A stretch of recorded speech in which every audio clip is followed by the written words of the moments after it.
Hi student, welcome back to my channel. आज का मेरा टॉपिक है अकाउंट्स पे स्पेशली बेसिक अकाउंटिंग टर्मिनोलॉजीज। मेरा इससे पहले मैंने दो वीडियो में डबल एंट्री सिस्टम और अकाउंट्स के बारे में बताया है। आज का मेरा वीडियो स्पेशली आपको अगले फ्यूचर अकाउंटिंग वर्ल्ड में जो आगे अकाउंट्स आप पढ़ेंगे अगला 5 साल, ये बहुत हेल्पफुल होने वाला है। इस टर्म्स को आप थोड़ा डिटेल में ध्यान दें ताकि आपको मैक्सिमम समझ में आए बेसिक अकाउंट्स। तो बेसिकली अकाउंटिंग में हम लोग बोलते हैं 3 टाइप्स ऑफ अकाउंट है, real account, nominal account and personal account. चार दिखा रहा हूं गलती से। 3 टाइप का अकाउंट है, real account, nominal account, personal account. उसका और मॉडर्न डायमंड रूल और एडवांस अप्रोचेस में इसी चीज को और डिटेल में इजी करने के लिए हम लोग अकाउंट्स को expenses, income, assets, liability approach में तोड़ देते हैं। Expenses, income, asset, liability approach में तोड़ते हैं। Expenses, income, asset, liability means expenses को हम लोग मानते हैं नॉमिनल अकाउंट, इनकम को मानते हैं नॉमिनल अकाउंट, एसेट्स को मानते हैं प्योर रियल अकाउंट। कुछ एक्सेप्शंस है और लायबिलिटी को मैं साइड में लिखा हूं, इस पे अलग से बाद में बताऊंगा इसको। लायबिलिटी, पर्सनल अकाउंट, लायबिलिटी के बारे में और डिटेल में बताना है। तो बात करें एक्सपेंसेस, मैं बताया एक्सपेंसेस मतलब आपके बिजनेस में जो भी रेगुलर पेमेंट्स होगा, बिजनेस पेमेंट्स, वो माना जाता है एक्सपेंसेस। बिजनेस पेमेंट मींस हम लोग किसी को पेमेंट करते हैं रेगुलर बेसिस पर, वो मानते हैं daily, monthly, annually payments, not more than annually. इसके जस्ट ऑपोजिट है, हम लोग के बिजनेस में जो रेगुलर रिसिप्ट्स होगा, रेगुलर कोर्स ऑफ बिजनेस में रिसिप्ट होगा, उसको इनकम मानते हैं। ये दोनों जस्ट एक दूसरे का ऑपोजिट है, ऑपोजिट शो करता है। जैसे एक्सपेंसेस में एग्जांपल्स मैंने दिया है, परचेज, इनकम जस्ट ऑपोजिट है sale, rent paid, rent receive, discount allowed, discount receive.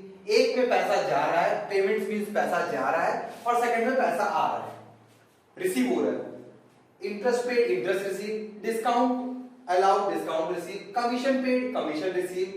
Similarly bad debt, आपका पैसा डूब गया और बैड डेट रिकवर, डूबा हुआ पैसा मिल गया। ये दोनों जस्ट ऑपोजिट आइटम है। एक्सपेंसेस, इनकम याद करने का तरीका, मेरे बिजनेस में रेगुलर पेमेंट्स एक्सपेंसेस माना जाता है और इनकम जस्ट इसका ऑपोजिट, रेगुलर पैसा मिलना, इस दोनों इनकम माना जाता है। इसके बाद जो अकाउंट में नेक्स्ट टर्म है वो है एसेट्स।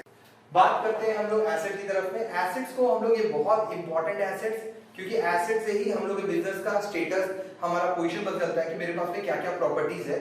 ये मार्केट में दिखावा के लिए जनरली बिजनेसमैन लोग एसेट्स को यूज करते हैं। तो कुछ एसेट्स रियलिटी में है और कुछ एसेट्स फिक्टिशियस फॉल्स बनाए जाते हैं। तो एसेट्स मतलब क्या हो गया, ये मेरा बिजनेस का यूजफुल रिसोर्सेज है। एसेट को हम जनरली रियल अकाउंट मानते हैं, कुछ एसेट्स को छोड़ के। एसेट्स का कैटेगराइजेशन 2 टाइप का है, इसके अलावा बहुत सारा अलग अलग टाइप का एसेट्स है, वो मैं बाद में बताऊंगा। बेसिकली समझने के लिए एसेट 2 टाइप का होगा, एक नॉन करंट एसेट्स जिसको फिक्स्ड एसेट बोलते हैं, एक करंट एसेट्स, ये हो गए। नॉन करंट एसेट मतलब होता है जो भी एसेट 1 साल से ज्यादा चलता है, मोर देन 1 ईयर चले, उसको हम लोग बोलते हैं नॉन करंट एसेट। 1 साल से ज्यादा चलते, इसका सेंस क्या है कि जैसे मान लो मेरे बिजनेसमैन ने कोई एक एसेट खरीदा जिसको हम नॉट फॉर सेल, लंबे समय तक रखूं, उसको बोलते हैं नॉन करंट एसेट्स। इसके अंदर में 2 फर्दर कैटेगराइजेशन आते हैं, non current assets, tangible assets, intangible assets. क्या मैं नॉन करंट एसेट को छू सकता हूं, दैट इज टेंजिबल। क्या मैं नॉन करंट एसेट को नहीं छू सकता हूं, सिर्फ फील कर सकता हूं, इनटेंजिबल एसेट। एक छोटा सा example, land and building touch कर सकते हैं, plant and machinery, furniture, motor, ये कुछ क्लियर एग्जांपल है आपके टेंजिबल एसेट्स के। इनटेंजिबल एसेट्स मतलब होता है जो एसेट को आप टच नहीं कर सकते, सिर्फ फील कर सकते हैं, सर्टिफिकेट में अपना पास में रख सकते हैं। इसका कुछ एग्जांपल है गुडविल, मतलब आपका बिजनेस का रेपुटेशन, पेटेंट, कोई सामान बनाने का राइट आपके पास में, ट्रेडमार्क, स्पेशल मार्क, हॉलमार्क, ये सब मार्क होता है, कॉपीराइट, कोई सॉफ्टवेयर का राइट आपके पास। ये एग्जांपल है नॉन करंट एसेट्स। मैं फिर से बोल दूं, नॉन करंट एसेट का 2 पार्ट है, एक है आपका टेंजिबल, एक इनटेंजिबल। नॉन करंट एसेट को फिक्स्ड एसेट भी बोलते हैं। एसेट का एक छोटा सा पार्ट और है जो बहुत इंपॉर्टेंट है, करंट एसेट। करंट एसेट मतलब मेरे बिजनेस में ऐसा जो भी एसेट जो एवर चेंजिंग होते रहता है, जो लेस देन 1 ईयर चलता है, उसको बोलते हैं करंट एसेट, यानी कि एसेट्स लेस देन 1 ईयर।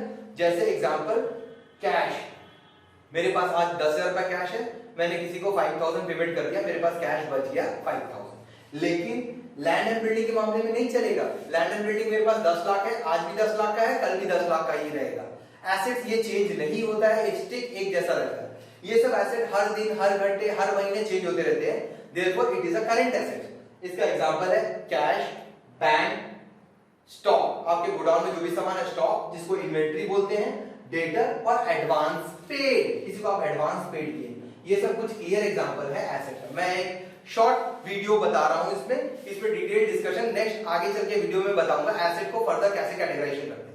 इसके अलावा और भी एसेट्स है, वेस्टिंग एसेट्स, फिक्टिशियस एसेट्स और नॉमिनल एसेट्स, बहुत सारे एसेट्स हैं जो मैं बाद में बताऊंगा। फिलहाल हम लोग एसेट के दो ही फोकस करना है क्योंकि अभी हमारा कोर्स आगे नहीं बढ़ा है।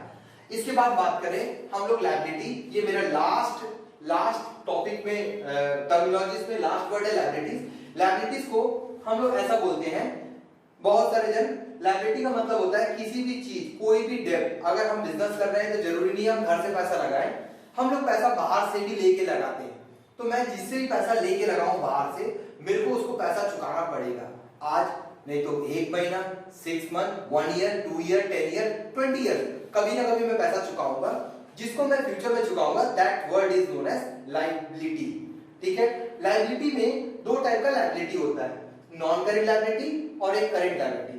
क्या जो मैं पैसा चुकाऊंगा 1 साल के बाद चुकाऊंगा, more than 1 year, liability greater than 1, मतलब 1 साल के बाद चुकाऊंगा। 1 ईयर नहीं देता हूं मैं, 1 ईयर 1 साल का चलेगा, 1 मींस 1 ईयर, तो उसको बोलते हैं नॉन करेंट लायबिलिटी। इसमें एग्जांपल है बैंक से लोन, मैंने 5 साल के लोन लिया अपना बिजनेस एक्सपेंशन के लिए, ये हो गया नॉन करेंट लायबिलिटी। कैपिटल भी एक लायबिलिटी होता है, मैंने अपने पापा से पैसा लेके बिजनेस चालू किया, मैं अपने पापा को 5 इयर्स बाद चुकाऊंगा, नॉन करेंट लायबिलिटी। लोन, मैंने अपने फ्रेंड से लोन लिया, ये हो गया non current liability. Current liability means मैं 1 साल के अंदर इमीडिएटली चुका दूंगा उसको, मैक्सिमम मैं टाइम दूंगा 1 साल। इसके अंडर में कुछ एग्जांपल है, क्रेडिटर मींस सप्लायर जिसको सामान खरीदे पेमेंट करना है, बिल पेबल, मेरे पास कुछ बिल का पेमेंट बाकी है, मुझे पेमेंट करना है दूसरे बिजनेसमैन को। बैंक ओवरड्राफ्ट का मतलब होता है मेरे पास नेगेटिव बैंक बैलेंस है, इसको बोलते हैं bank overdraft. Negative bank balance का मतलब क्या है, मेरे बैंक में 10,000 था, मैंने बैंक से 15,000 रुपीस निकाल लिए। हर बिजनेसमैन को बैंक में करंट अकाउंट खोलना पड़ता है, करंट अकाउंट में वो पैसा माइनस कर सकता है, तो जितना माइनस बैलेंस होगा that is known as bank overdraft. उसी तरीके से शॉर्ट टर्म लोन, मैंने किसी से 2-3 महीने के लिए लोन लिया, आउटस्टैंडिंग एक्सपेंसेस, मतलब मुझे किसी को पेमेंट करना है in form of salary, rent, 1 महीना के अंदर पेमेंट करना है, that is outstanding expenses. These are the example of liability. And finally मैं फिर से बोल दूं, बिजनेस वर्ल्ड में लेटेस्ट मॉडर्न अकाउंटिंग थॉट्स में expenses, income, asset, liability approaches को ज्यादा फोकस दिया गया है। एक्सपेंसेस मींस मुझे बिजनेस में रेगुलर पेमेंट्स करना है किसी भी पर्सन को किसी पर्पस के लिए, जैसे एग्जांपल सैलरी, रेंट, इंटरेस्ट पे करना है। जस्ट इसका ऑपोजिट है इनकम, मुझे रेगुलर बेसिस पे पैसा मिलने वाला है, इनकम। उसके एक्सपेंसेस इनकम 2 पार्ट हो गया। Third one is known as assets. Asset का 2 कैटेगराइजेशन है, non current assets, current assets. Non current asset जो 1 साल से ज्यादा चले, इसके अंदर में 2 पार्ट आता है, tangible, intangible, touchable, not touchable बोलते हैं। करेंट एसेट जो 1 साल से कम चलेगा। फाइनली लायबिलिटी मींस मुझे किसी बाहरी आदमी को पैसा पे करना है इमीडिएटली, 1 साल बाद, 20 साल बाद, दैट इज लायबिलिटी। मैं लायबिलिटी में यहाँ स्पेशली कैपिटल को लिख दिया हूं, इस पे अलग से डिस्कशन होगा। लायबिलिटी, नॉन करेंट लायबिलिटी 1 साल के बाद, करेंट लायबिलिटी 1 साल के अंदर। ये रहा मेरा आज का video expenses, income, liability, asset approach पर। आज की वीडियो के लिए बस इतना ही। अगर आपको किसी स्पेशली टॉपिक या कोई भी टॉपिक में जानकारी चाहिए तो मुझे प्लीज कमेंट सेक्शन में बताइए, मैं आपको उस पर वीडियो बना के दूंगा। अगर आपको ये वीडियो पसंद है एक्सपेंसेस, इनकम, एसेट, लायबिलिटी के बारे में बताना, तो प्लीज मुझे लाइक, शेयर और सब्सक्राइब करें और अपने फ्रेंड्स को शेयर करें। Thank you.